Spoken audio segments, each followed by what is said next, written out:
Hello, good morning. It's Phil Thatch, and I'm here this morning at what I like to call my bird studio. Pretty sure I got the idea to name it that from my friend Brett Douglas. But I'm on my back porch, and in the morning the light comes from that direction and shines directly over here. And there's a row of Leland cypress back there, which makes a nice dark background. And here on the railing, I always have something set up, a bird feeder of some sort. It's crazy, I have a branch of a tree festooned onto the railing so birds can perch there. I haven't been using it that much this year, but perhaps over the winter, as that comes, I'll use it some more. But it's kind of getting to be pretty close to peak hummingbird season here in the greater Chattanooga area. And I finally did, earlier this week, put my hummingbird feeder out, and we've had a male and a female that have been hanging around, so I decided to come out this morning and make some photos and video of them. Also, I'm wearing another one of Heather's creations. This is my Bird Nerd shirt, and I'll put a link to this. She drew this male eastern bluebird and wrote Bird Nerd under it. You can get stickers of this, t-shirts, coffee mugs, all sorts of stuff, and I'll put a link to that. But anyway, let me show you some more of the setup. So just a few feet away from the branch and the feeder, I have this blind, and in the blind my tripod is there with the D500 and the 200 to 500 f5.6, and I just get in there like this. Of course, I always have coffee. And I'll zip this door shut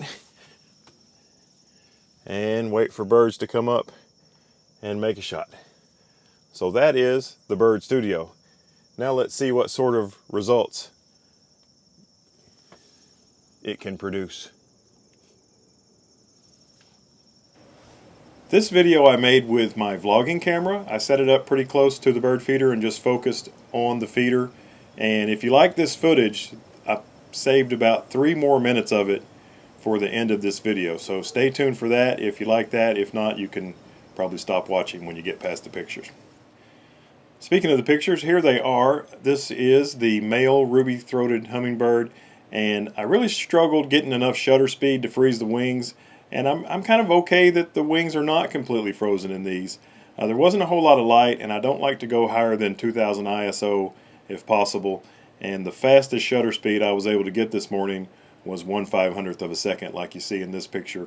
And all the rest of them have these exact settings: 2000 ISO, f5.6, and 1/500ths of a second. Look at that ruby throat. This is the best picture of the ruby throat of the hummingbird. It's depends on how the light's hitting it or whether or not it's got it flexed. I'm not sure exactly how it works, but usually you can't see the ruby throat, but in that particular picture you really could. And here comes a female, very beautiful. Even without the ruby throat, the females I think are really attractive, and I was very happy that I got a picture of a female as well. This is maybe my favorite picture of the day. I like the background light on the left hand side of the screen and the green on the right. Thanks for checking these pictures out. So that's it for the photographs. Now I have probably about 3 more minutes of footage from where I put my vlogging camera relatively close to the feeder and kind of separated out the clips from when the birds flew up to the feeder. So that's coming up after this, and I'll probably put the photographs one more time on the screen without the settings towards the end, but this will probably be the end of me talking to you. So I would like to thank Nikon for making such an absolutely fantastic dynamic duo camera body and lens combination, reasonably priced. The 200 to 500 f5.6 and the D500, tough to beat that combination for the money. I also want to thank you for taking the time out of your day to watch this video. I really appreciate it. If you liked it, maybe give it a thumbs up. Perhaps hit subscribe. Thanks to Heather for designing such a cool shirt and making it available for me to purchase, because I really like it. And have a great day. I'll see you in the next one. Bye-bye. I said I wasn't going to talk anymore, but I want to make sure and mention that I set the sound really loud so you can hear the hummingbirds, but you can also hear a shooting range near my house. You can hear the D500 occasionally making pictures. You can hear cars go by. But the main thing to listen to is the sound of those hummingbirds.